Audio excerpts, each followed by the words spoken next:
What's up, everybody? Welcome back to the channel. Hope you're all doing well. Today I'm coming to you with another video about something bad that happened to a crossbar lock knife that I have. As some of you are familiar, I do have the Benchmade Bugout and I have the Deka from Hogue. They're very comparable knives, both in size, function, offering good steels, made in USA. All very good things, very enjoyable knives. I love them both very much. They're great products made in the USA. So I have had the Deka for 6 months, and ironically, after having the Bugout for 2 months, the Omega spring failed.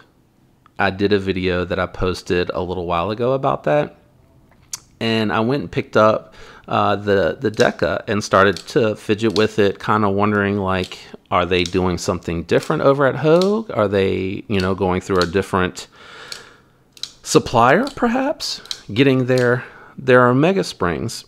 And wouldn't you know it, I had, and this one is actually the Hogue spring. I can't find where I put the Bugout spring, but this is the Deka spring, and as you can see here, it's split. And both of them split in the exact same spot.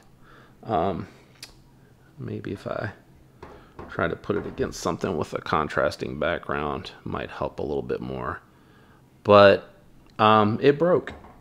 So what I ended up doing when I ordered the Omega spring replacement for the Bugout, I went ahead and picked up a set for the Hogue. But I had reached out to Hogue, because they ask you what you're reaching out for on the warranty. And when they responded in the email, they were very sympathetic, very apologetic. It seemed sincere that they were upset that the knife failed. They sent me a FedEx prepaid envelope to go ahead and send it in for the warranty. But after I had reached out to them, that is when I had made the decision to go ahead and buy the Omega springs myself, replace them myself, and bring to you updates, every 3 months up to 12 months on how they're performing.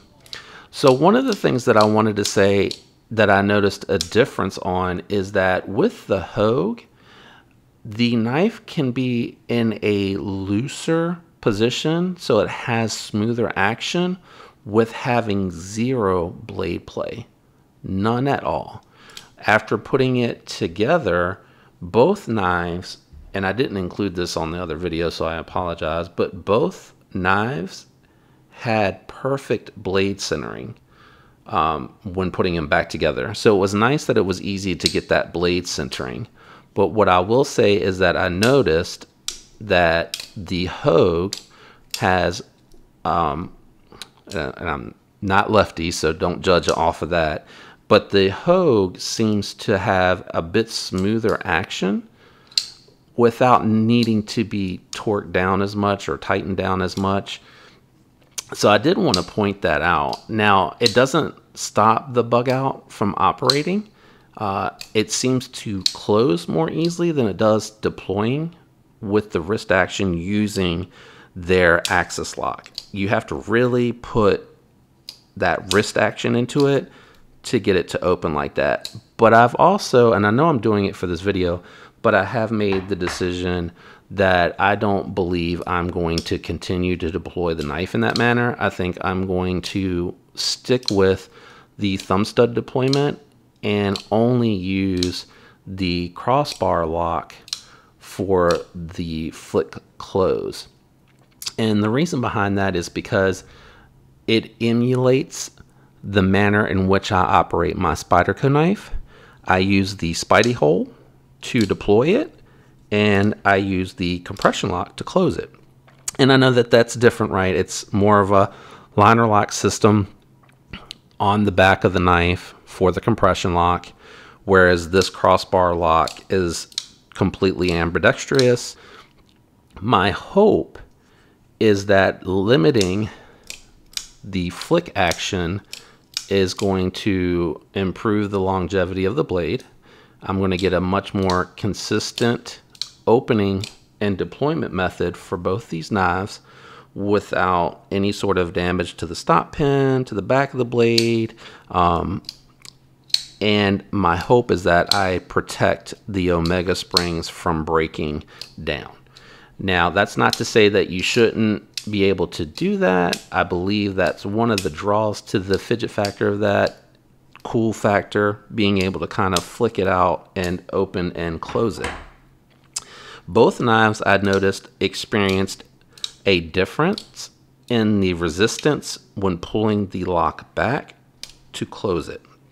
However, the Deka has remained much smoother in the action, and it doesn't feel like you have these hot spots where the blade, when opening, comes into any sort of resistance at any point when deploying or retracting the knife. It feels smooth open to close.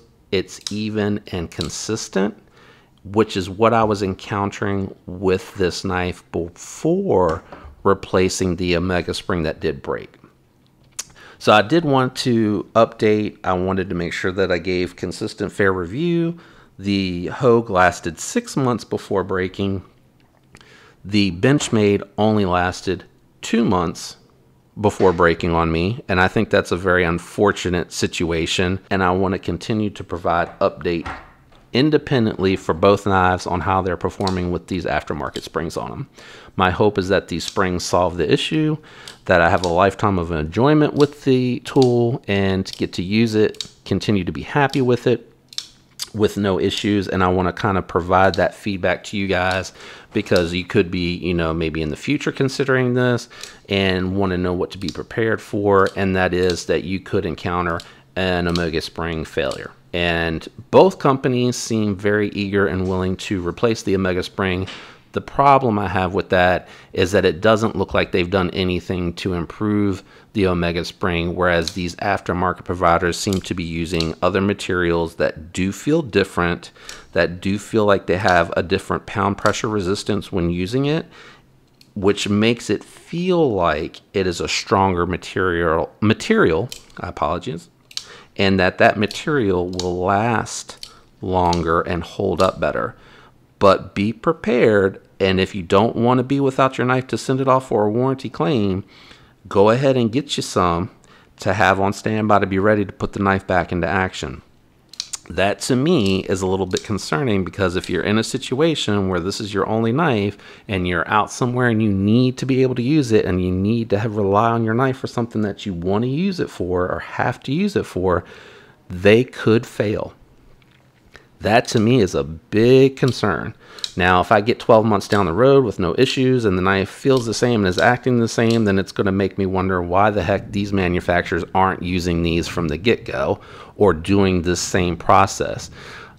I can't answer that, and I don't know if these will hold up that well that long. And again, even after that 12-month period, I'm not going to be doing updates every 3 months on these, but I will provide updates should anything fail, and you will probably continue to see both these knives in comparisons when I review new knives. You know, I like to compare size, profile, height, and carry, companion carry items, and I'll have these in the videos, and I can kind of, you know, just say the aftermarket spring's still holding up well on these, and I'm really getting to continue enjoying using this tool.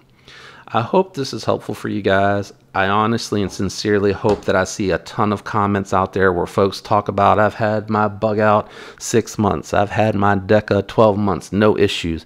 That's fantastic. That's what you should be experiencing at this price point for an American-made product. You should be experiencing 0 failures. This hopefully is the one-off. I hope I happen to be the consumer that encountered the 2 oddballs. I really don't hope that this is an issue, but if it is, I hope it helps you. I hope you are able to use these Omega springs to either replace the ones that failed on you, or maybe if you're considering having them as a backup, because if you are out and about and you have your torque bits you can easily in the field repair this knife. It could be a smart thing to have something that could fail and prevent you from being able to use your tool in a situation or a scenario where you need it, to have that on hand. Hope that helps. Hope you never experience this problem. Thanks for tuning in, guys, and stay tuned for updates. Peace.